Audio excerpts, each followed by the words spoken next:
Hello everyone. तो साथियों, यहाँ पर हम लोग बात करेंगे बिहार पुलिस के लिए अगले प्रैक्टिस सेट कर। देखिए, ये हमारा प्रैक्टिस सेट नंबर 24 हो जाएगा। इससे पहले हम लोग ने ऑलरेडी 23 प्रैक्टिस सेट देख लिए, तो अगर आप उसको नहीं देखेंगे तो जाकर देख लें। ठीक है, चलिए बात कर लेते हैं। अगर आप इस चैनल पर नए होंगे तो चैनल को सब्सक्राइब कर लीजिएगा। चलिए अगले प्रैक्टिस सेट, यहाँ पर क्वेश्चन नंबर पहले को देख लेते हैं। रॉकेट किस सिद्धांत पर कार्य करता है?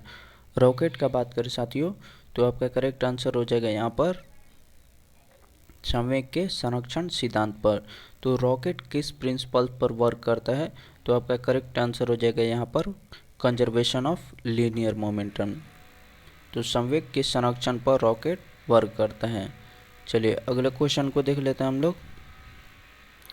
प्रेरी घास का मैदान कहाँ पर स्थित है? प्रेरी घास का मैदान का बात करें तो आपका करेक्ट आंसर हो जाएगा यहाँ पर उत्तरी अमेरिका। उत्तरी अमेरिका में आपको प्रेरी घास का मैदान देखने को मिलेगा। वही बात कर ले वेल्स घास के मैदान कहाँ पर मिलते हैं? तो ये आपको साउथ अफ्रीका में देखने को मिलता है। और डाउन्स घास का मैदान का बात करें तो ये आपको ऑस्ट्रेलिया में देखने को मिलते हैं। डाउन्स आपको ऑस्ट्रेलिया में देखने को मिलते हैं। ठीक है, चलिए अगले क्वेश्चन को देख लेते हैं हम लोग। पहली बार विश्व कप फुटबॉल टूर्नामेंट का आयोजन कहां पर किया गया? पहली बार विश्व कप फुटबॉल टूर्नामेंट का बात करें तो आपका करेक्ट आंसर हो जाएगा यहाँ पर उरुग्वे। उरुग्वे में पहली बार विश्व कप फुटबॉल टूर्नामेंट का आयोजन किया गया था। और उरुग्वे ऐसा पहला देश था जिसने विश्व कप फुटबॉल टूर्नामेंट को जीता भी था। चलिए अगले क्वेश्चन को देख लेते हैं। अनहैप्पी इंडिया के लेखक कौन है? अनहैप्पी इंडिया के लेखक का बात करें तो आपका करेक्ट आंसर हो जाएगा यहाँ पर लाला लाजपत राय। ऑप्शन बी आपका करेक्ट हो जाएगा। नेक्स्ट अगले क्वेश्चन को देख लेते हैं। चिंतन का मुख्य केंद्र कौन सा होता है? चिंतन का मुख्य केंद्र का बात करें तो हमारे देखिए ब्रेन का तीन हिस्सा होता है, अग्रभाग और एक होता है अग्रभाग, उसके बाद आता है मध्य भाग, उसके बाद आता है पार्श्व भाग। यानी पीछे का भाग होता है हमारे दिमाग का और ये आगे का भाग होता है। तो हमारे ब्रेन को 3 भागों में बांटा गया है।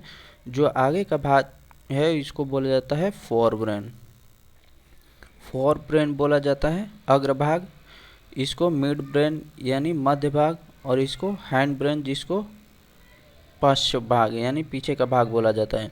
तो जो सेरेब्रम होता है वो हमारे फोर ब्रेन का पार्ट्स है, हिस्सा है, अग्रभाग का हिस्सा है। तो आपका करेक्ट आंसर हो जाएगा यहाँ पर सेरिब्रम। ऑप्शन बी आपका करेक्ट हो जाएगा। नेक्स्ट अगले क्वेश्चन को देख लेते हैं। कच्चे पेट्रोलियम का शुद्धिकरण किस विधि से किया जाता है?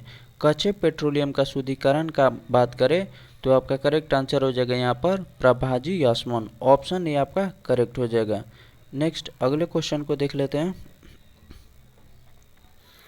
विश्व जल दिवस कब मनाया जाता है? विश्व जल दिवस का बात करें तो आपका करेक्ट आंसर हो जाएगा यहाँ पर 22 मार्च। 22 मार्च हो जाएगा। देखिए 22 मार्च यहाँ पर, इसको अप्रैल कर लीजिए। तो 22 मार्च को विश्व जल दिवस मनाया जाता है और 22 अप्रैल को विश्व पृथ्वी दिवस मनाया जाता है। 22 अप्रैल को पृथ्वी दिवस मनाया जाता है। अगले क्वेश्चन को देख लेते हैं। राष्ट्रीय पर्यावरण अनुसंधान केंद्र कहाँ स्थित है? राष्ट्रीय पर्यावरण अनुसंधान केंद्र का बात करें तो आपका करेक्ट आंसर हो जाएगा यहाँ पर नागपुर। महाराष्ट्र के आपको नागपुर में राष्ट्रीय पर्यावरण अनुसंधान केंद्र देखने को मिलेगा। चलिए अगले क्वेश्चन को देख लेते हैं। राष्ट्रीय रसायन प्रयोगशाला कहाँ पर स्थित है? राष्ट्रीय रसायन प्रयोगशाला का बात करें तो आपका करेक्ट आंसर हो जाएगा यहाँ पर महाराष्ट्र के पुणे में। महाराष्ट्र के पुणे में आपको राष्ट्रीय रसायन प्रयोगशाला देखने को मिलेगा। नेक्स्ट अगले क्वेश्चन को देख लेते हैं। पुष्पी पौधे में नर प्रजनन अंग होता है। जो पुष्पी पौधे होते हैं उसमें नर प्रजनन अंग कौन सा होता है? तो करेक्ट आंसर हो जाएगा यहाँ पर पुंकेसर, इसको बोला जाता है एंथर। नेक्स्ट अगले क्वेश्चन को देख लेते हैं। धन विधेयक सर्वप्रथम कहाँ पेश किया जाता है? धन विधेयक का बात करें तो जो हमारे राष्ट्रपति होते हैं उनके परमिशन के बाद लोकसभा में पेश किया जाता है। ऑप्शन डी आपका करेक्ट हो जाएगा। नेक्स्ट अगले क्वेश्चन को देख लेते हैं। सेलफोन किस सिद्धांत पर कार्य करता है? जो सेलफोन होता है वो किस सिद्धांत पर कार्य करता है? तो आपका करेक्ट आंसर हो जाएगा यहाँ पर विद्युत चुंबकीय तरंग। विद्युत चुंबकीय तरंग सिद्धांत पर सेलफोन वर्क करता है। नेक्स्ट अगले क्वेश्चन को देख लेते हैं। कौन सा तत्व सभी कार्बनिक यौगिक में पाया जाता है? तो कौन सा ऐसा तत्व है जो सभी कार्बनिक यौगिक में पाया जाता है? तो आपका करेक्ट आंसर हो जाएगा यहाँ पर कार्बन। कार्बन एक ऐसा तत्व है जो सभी कार्बनिक यौगिक में पाया जाता है। ऑप्शन सी आपका करेक्ट हो जाएगा। नेक्स्ट सहसंयोजक बंधक मुख्यतः किस में पाया जाता है? सहसंयोजक बंधक का बात करें तो आपका करेक्ट आंसर हो जाएगा यहाँ पर कार्बनिक यौगिक। ऑप्शन ए आपका करेक्ट हो जाएगा। सहसंयोजक बंधक मुख्यतः कार्बनिक यौगिक में पाया जाता है। चलिए अगले क्वेश्चन को हम लोग देख लेते हैं।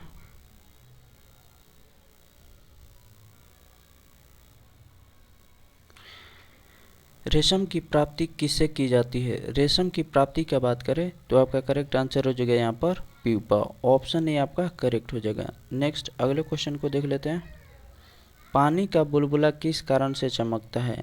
पानी का बुलबुला का बात करें तो आपका करेक्ट आंसर हो जाएगा यहाँ पर पूर्ण आंतरिक परिवर्तन यानी टोटल इंटरनल रिफ्लेक्शन की वजह से पानी का जो बुलबुला होता है वो चमकता है। चलिए अगले क्वेश्चन को देख लेते हैं हम लोग। कृत्रिम उपग्रह प्रक्षेपित करने वाला प्रथम देश कौन है? कृत्रिम उपग्रह प्रक्षेपित करने वाला प्रथम देश का बात करें तो आपका करेक्ट आंसर हो जाएगा यहाँ पर यूएसएसआर यानी रसिया ऐसा पहला देश था जिसने कृत्रिम उपग्रह प्रक्षेपित किया था। नेक्स्ट अगले क्वेश्चन को देख लेते हैं। एप्पल कंपनी के संस्थापक कौन है? एप्पल कंपनी के संस्थापक का बात करें तो आपका करेक्ट आंसर हो जाएगा यहाँ पर स्टीव जॉब्स।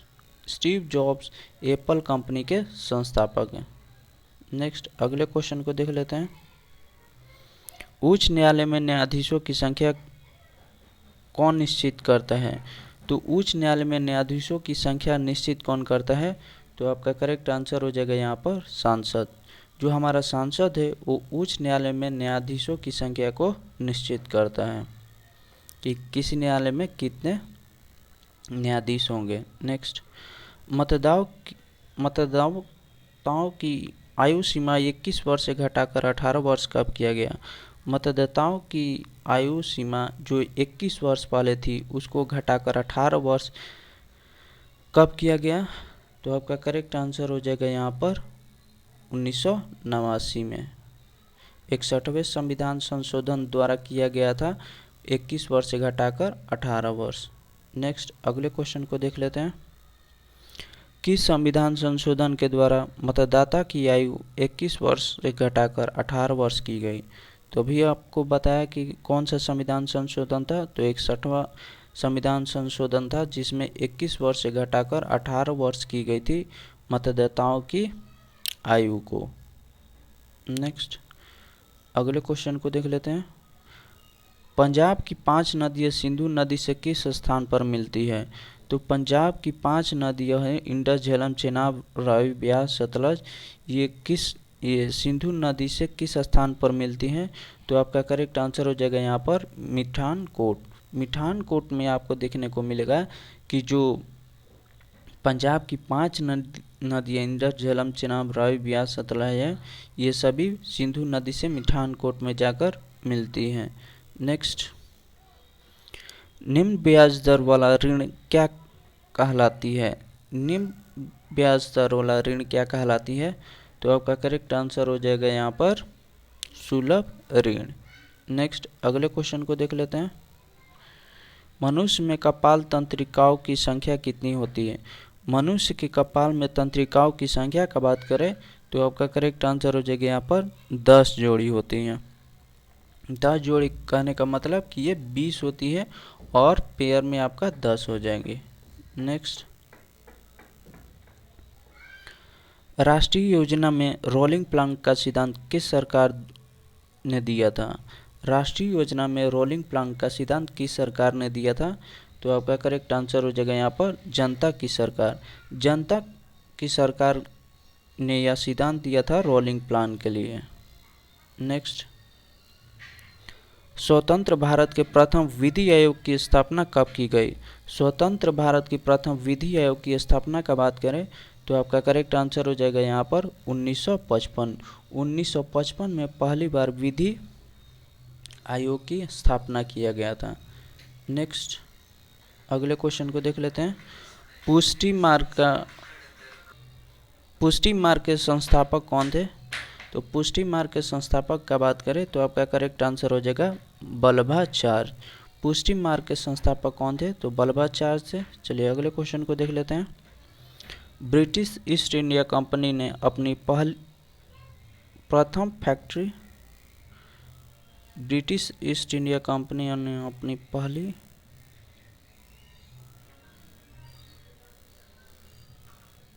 चलिए अगले क्वेश्चन को देख लेते हैं हम लोग। ब्रिटिश ईस्ट इंडिया कंपनी ने अपनी पहली फैक्ट्री कहाँ पर स्थापित की थी? तो आपका करेक्ट आंसर हो जाएगा यहाँ पर सूरत में। गुजरात के सूरत में ब्रिटिश ईस्ट इंडिया कंपनी अपनी पहली फैक्ट्री स्थापित करी थी। नेक्स्ट, अगले क्वेश्चन को देख लेते हैं हम लोग। जिस समय इंग्लैंड के सम्राट किंग जॉर्ज पंचम भारत आए थे उस समय भारत का वायसराय कौन था? तो जब जॉर्ज पंचम भारत आए थे उस समय भारत का वायसराय कौन था? तो आपका करेक्ट आंसर हो जाएगा यहाँ पर लॉर्ड हार्डिंग द्वितीय। जब जॉर्ज पंचम आए थे 1911 में तो इस समय दिल्ली दरबार का आयोजन किया गया था। नेक्स्ट,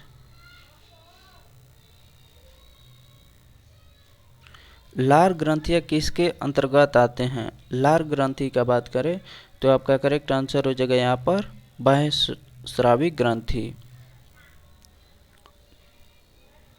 नेक्स्ट, अगले क्वेश्चन को देख लेते हैं। संपत्ति बाजार में भूमि एवं रिहायशी क्षेत्र को क्या कहा जाता है? संपत्ति बाजार में भूमि एवं रिहायशी क्षेत्र को क्या कहा जाता है? तो आपका करेक्ट आंसर हो जाएगा यहाँ पर रियल स्टेट। रियल स्टेट कहा जाता है। नेक्स्ट, अगले क्वेश्चन को देख लेते हैं हम लोग। भारत में मुद्रा नोट कौन जारी करता है? भारत में मुद्रा नोट जारी करने का अधिकार किसके पास है? तो आपका करेक्ट आंसर हो जाएगा यहाँ पर RBI, reserve bank of India के पास यह अधिकार है मुद्रा नोट जारी करने का। नेक्स्ट, अगले क्वेश्चन को देख लेते हैं। विश्व बैंक की उदार ऋण खिड़की किसे कहा जाता है? तो वर्ल्ड बैंक की सॉफ्ट लोन किसे कहा जाता है? तो आपका करेक्ट आंसर हो जाएगा यहाँ पर IMF। नेक्स्ट, अगले क्वेश्चन को देख लेते हैं। आरबीआई का राष्ट्रीयकरण कब किया गया? रिजर्व बैंक ऑफ इंडिया का राष्ट्रीयकरण का बात करें तो आपका करेक्ट आंसर हो जाएगा यहाँ पर 1 जनवरी 1949 को। 1 जनवरी 1949 को आरबीआई का राष्ट्रीयकरण किया गया था। नेक्स्ट, उपनिषदों की कुल संख्या कितनी है? उपनिषद की संख्या का बात करें तो आपका करेक्ट आंसर हो जाएगा 108। ऑप्शन सी आपका करेक्ट हो जाएगा। वही पुराण की संख्या का बात करें तो पुराण आपके 18 हैं, वेद आपके 4 हैं, वेद आपके 4 हैं और वेदांग आपके 6 हैं। वेदांग आपके 6 हैं। चलिए नेक्स्ट, अगले क्वेश्चन को देख लेते हैं हम लोग। मोहम्मद बिन कासिम ने भारत पर आक्रमण कब किया था? मोहम्मद बिन कासिम ने भारत पर आक्रमण 712 ईस्वी में किया था। ऑप्शन बी आपका करेक्ट हो जाएगा। नेक्स्ट, अगले क्वेश्चन को देख लेते हैं हम लोग। क्रिप्स मिशन भारत कब आया था? क्रिप्स मिशन का बात करें तो आपका करेक्ट आंसर हो जाएगा 1942 में। ऑप्शन बी आपका करेक्ट हो जाएगा। नेक्स्ट, अगले क्वेश्चन को देख लेते हैं। बैंकों का बैंक किसे कहा जाता है? बैंकों का बैंक किसे कहा जाता है? तो आपका करेक्ट आंसर हो जाएगा यहाँ पर रिजर्व बैंक ऑफ इंडिया को बैंकों का बैंक कहा जाता है। नेक्स्ट, अगले क्वेश्चन को देख लेते हैं हम लोग। क्वेश्चन नंबर 39, गांधी सागर बांध परियोजना किस नदी पर स्थित है? गांधी सागर बांध परियोजना का बात करें तो आपका करेक्ट आंसर हो जाएगा यहाँ पर चंबल नदी पर है। नेक्स्ट, अगले क्वेश्चन को देख लेते हैं हम लोग। क्वेश्चन नंबर 40, उच्च तापमान को किससे मापा जाता है? उच्च तापमान को किससे मापा जाता है? तो आपका करेक्ट आंसर हो जाएगा यहाँ पर पायरोमीटर, ऑप्शन ए आपका करेक्ट हो जाएगा। नेक्स्ट अगले क्वेश्चन को देख लेते हैं। सुरक्षा परिषद में कितने अस्थायी सदस्य होते हैं? यूनाइटेड नेशन सिक्योरिटी काउंसिल में कितने टेम्प्रोरी सदस्य होते हैं, टेम्प्रोरी मेंबर होते हैं? तो आपका करेक्ट आंसर हो जाएगा यहाँ पर 10। इसमें कुल 15 मेंबर होते हैं, जिसमें 5 परमानेंट मेंबर होते हैं यानी अस्थाई सदस्य होते हैं, और 10 क्या होते हैं? अस्थाई सदस्य होते हैं। तो जो 5 परमानेंट मेंबर होते हैं, अस्थाई सदस्य, इनका बदलाव नहीं होता है, लेकिन जो 10 अस्थाई सदस्य होते हैं इनका हमेशा बदलाव होते रहता है। ठीक है, तो चलिए, thank you so much. Video अच्छा लगा तो लाइक करिएगा और चैनल को सब्सक्राइब करिएगा। Thank you.